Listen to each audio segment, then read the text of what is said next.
Селям алейкум. Здравствуйте. Меня зовут Гульнара Ильясова, и я являюсь автором-составителем книги «Памяти бессмертны ваши имена» о событиях Великой Отечественной войны. Книгу приурочили 75-летию Великой Победы. Книга была издана на спонсорские средства, собранные на территории Бахчисарайского района. Книга была напечатана за счет средств Министерства внутренней политики, информации и связи. Кроме этого, хочу выразить огромную благодарность коллективу Бахчисарайской районной газеты «Слава труду», которая вместе со мной работала над этим проектом.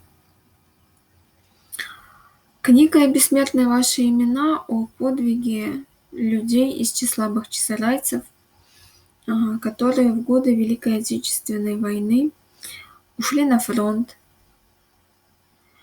либо те, кто остался дома и ушел в партизанские отряды. Книга «Бессмертные ваши имена» состоит из 6 разделов. Первый раздел называется «Моряки не сдаются». Он о подвиге курсантов Севастопольского училища береговой обороны. Во втором разделе рассказывается о воинах-освободителях, которые ушли на фронт и вернулись домой. В третьем разделе речь идет о тех, кто ушел на фронт и не вернулся домой. В четвертом разделе рассказывается о партизанском и подпольном движении на территории Бахчисарая и Бахчисарайского района. Пятый раздел о памятниках, посвященных событиям Великой Отечественной войны и находящихся на территории Бахчисарайского района. В шестом разделе рассказывается о людях, в честь которых названы улицы и села на территории Бахчисарайского района. Хочу отметить, что издание книги «Бессмертны ваши имена» стало для бахчисарайцев на самом деле большим событием. Почему? Потому что не про каждого солдата есть книги. Имя не каждого солдата вошло в книгу памяти, которые были изданы до этого. В книге «Бессмертны ваши имена» бахчисарайцы могут увидеть фотографии своих близких, своих дедов, прадедов, а также тех, кто жил рядом. Это соседи, либо те люди, о которых они когда-то слышали из воспоминаний своих близких. Эта книга, наверное, такой объединяющий символ Великой Отечественной войны, символ победы, можно сказать, потому что книга на самом деле о героях, о победителях. Пусть не у каждого есть медали, ордена, но каждый солдат, ушедший на фронт, вносил свой вклад в приближение Дня Победы, и это очень важно, очень ценно. Наверное, именно поэтому после выхода книги «Бессмертны ваши имена» мне стали поступать письма, мне стали звонить, пошла обратная связь. Вышли на связь и те люди, которые, к сожалению, не знали, что идет сбор информации для книги «Памяти бессмертны ваши имена». И не побоюсь этого слова, она у меня уже в архиве имеется много материалов для второго тома. Это, конечно, работа не из простых, поэтому пока к изданию второго тома я не готова, но я чувствую то, что это нужно делать. И в будущем я намерена продолжить эту работу. Книга «Бессмертные имена» состоит из 525 страниц. Это немало. Формат книги большой, за что отдельная благодарность Министерству внутренней политики, информации и связи, которые помогли издать эту книгу. Также хочу отметить, что над книгой я работала полгода. Многие говорят, что работа над подобной серьезной книгой может занять и год, и 2, и 10 лет. Но я эту книгу написала за полгода. Конечно, в этом мне помогал мой коллектив Бахчисарайской районной газеты «Слава труду». Я уже об этом говорила. И вы знаете, наверное, была какая-то сила воли, что ли, сказать. Мне хотелось эту книгу написать побыстрее. И еще почему?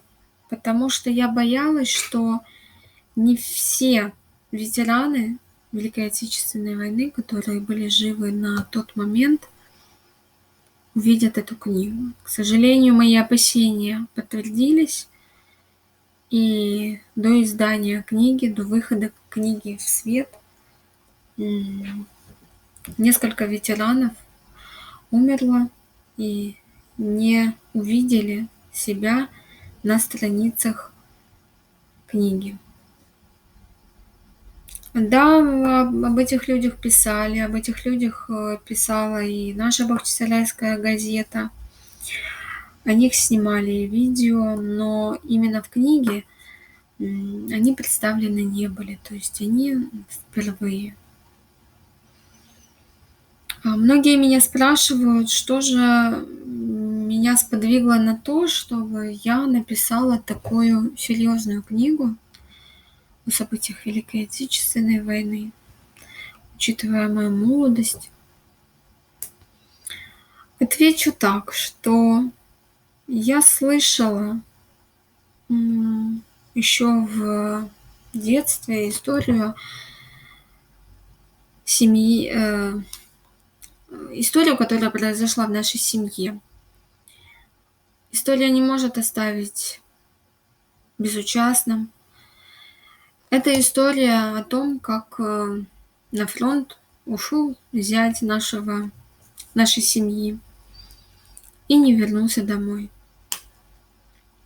До последнего и его дочка вспоминала о нем. И моя бабушка очень часто рассказывала об этом зяте. Очень она тепло отзывалась о нем. И, наверное, я так думаю, что все вот эти вот рассказы семейные, они как-то проникли в мою душу, в мое сердце. И поэтому тема Великой Отечественной войны всегда была близка нашей семье. У меня дед был угнан в Германию на принудительные работы, где он отказывался работать на немцев. И его морили голодом. И несмотря на это, он выжила вся его семья. Еще один дедушка ушел на фронт и тоже не вернулся, и только в 2012 году его останки были обнаружены под Одессой и были захоронены в его родном селе, село Кульчура Ичкинского района. Ныне это село Некрасовка Советского района. И еще я в детстве очень часто слышала историю еврейского врача Гольденберга, которого повели на расстрел уже накануне освобождения Бахчисарая. И вот эти вот все истории, наверное, у меня отложили некий такой след в сердце, что историю нужно помнить, историю нужно передавать, воспоминания о событиях Великой Отечественной войны, когда они идут из первоисточника. оно воспринимается совсем как бы вот по-другому. Язык исторических справок, документов, он без эмоций. Там есть сухие факты. А то именно на то, что переживал народ сам, он кроется вот в этих воспоминаниях, которые я и собирала на протяжении всего периода написания книги «Бессмертны ваши имена». И эта книга действительно о подвиге. И еще я надеюсь, что если вдруг так получилось, что где-то есть могила нашего зятя, Нури Алиева, то очень хочется верить, что и там есть такой небезразличный к истории человек, который, возможно, ухаживает за могилой, который, возможно, пытается восстановить какие-то моменты из жизни местных людей, судьбы, истории. И хочется верить, что многим людям эта книга не то чтобы понравилась, а она поможет сохранить историю семьи.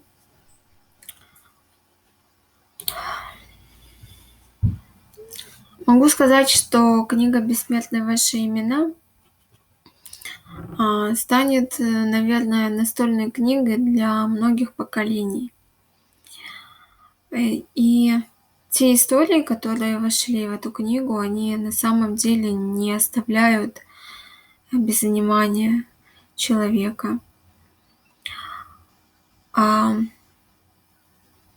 Среди героев книги простые люди, простые солдаты, но насколько глубокая у них была философия в годы Великой Отечественной войны. Они ни на минуту не сомневались в том, что нужна победа. И то, что они именно победят. Кроме этого, я, когда работала над книгой памяти, могу сказать, что очень много прочитала фронтовых писем. И в частности прочитала письма одного солдата, который не вернулся домой. Но как он хотел вернуться домой. Он в каждом письме своей жене обращается, что вот я приеду, мы с тобой начнем жить заново. Все будет хорошо. Мы побьем фашиста. Немцы уйдут. На самом деле немцы ушли.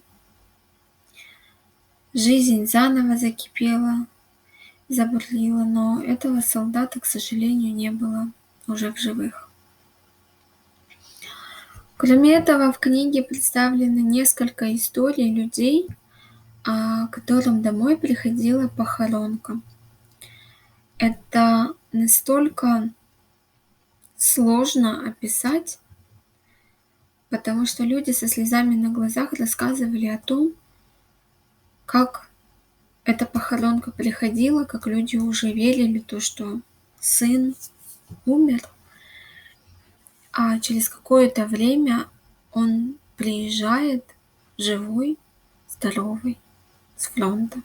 Это уже было после окончания Великой Отечественной. Кроме этого, очень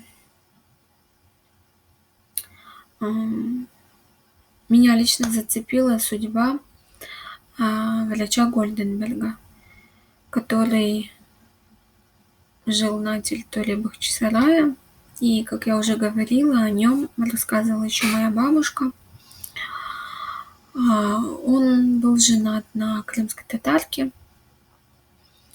И учитывая то, что немцам, в принципе, больное население было не нужно, а Гольденберг, хоть и еврей, был врачом, поэтому они его оставили в живых. Но все равно они над ним некоторое время издевались, отпускали. Но в последний момент что-то произошло, им что-то не понравилось, и, видимо, они решили его расстрелять.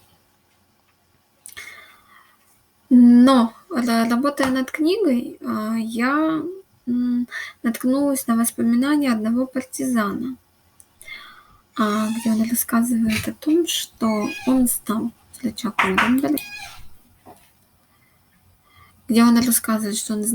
Гольденберга, что партизаны ему предлагали бежать, но врач Гольденберг не решился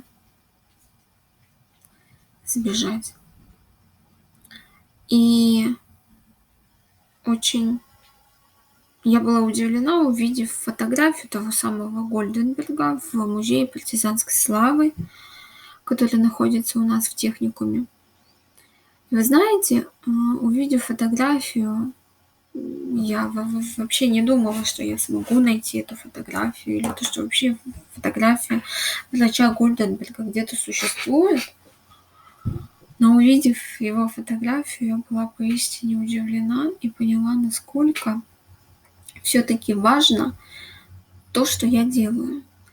Насколько важно то, что люди смогли сохранить в наших архивах, в наших библиотеках, в наших музеях эти фотографии. Очень много информации я нашла в школьных музеях боевой славы. Это и железнодорожнинская школа Бахчисарайского района. Это и Почтовская школа, и Красномакская школа. То есть, вот объехав все школы, многие школы, скажем так, Бахчисарайского района, потому что в каждую все-таки я не попала, и я увидела то, что это бережно хранится, эти фотографии, эти экспонаты, они бережно хранятся. И это очень-очень замечательно, и это большая находка для таких людей, как я, которые интересуются историей и которые пишут книги на тему Великой Отечественной войны. Поэтому могу сказать, что книга «Бессмертные имена», «Бессмертны ваши имена» — это на самом деле кладезь воспоминаний о событиях Великой Отечественной войны. И я знаю, что сейчас очень много внимания уделяется именно истории, именно региональной истории. То есть из региональной истории уже складывают мозаику общероссийскую. И вот именно те люди, которые живут на местах, они больше знают, больше владеют информацией. И когда люди, которые больше владеют информацией и живущие на местах, на определенной, как говорится, территории, они, когда собирают воедино подобные воспоминания, оно тем и ценнее, что мы, казалось бы, живущие на территории Бахчисарайского района, что мы можем делать в рамках всей России. Сегодня вышла моя книга «Бессмертны ваши имена». Я знаю, что на территории Сакского района тоже готовится подобная книга к изданию. И вот из вот таких вот книг будет в дальнейшем составляться мозаика участия всех крымчан в Великой Отечественной войне. То есть из таких маленьких книг, хоть и книга как бы не маленькая, 525 страниц, но из вот таких вот региональных книг можно находить информацию и черпать информацию, которая достойна внимания всей республики. Поэтому я благодарна за то, что библиотека Исмаила Гаспаринского попросила меня рассказать о книге бессмертны ваши имена. А, Если есть у кого вопросы, я готова на них ответить. Мой телефон есть у сотрудников библиотеки Исмаила Гаспаринского. Если ваши предки жили на территории Бахчисарая, либо Бахчисарайского района, либо имеют какое-то отношение к нашему району, тоже прошу звонить, рассказывать свои истории, потому что тема Великой Отечественной войны, мне кажется, никогда не будет не актуальной, она всегда будет актуальной, потому что это подвиг а, советских солдат, которые на самом деле подарили нам мирное небо над головой. Спасибо большое. Всего вам доброго.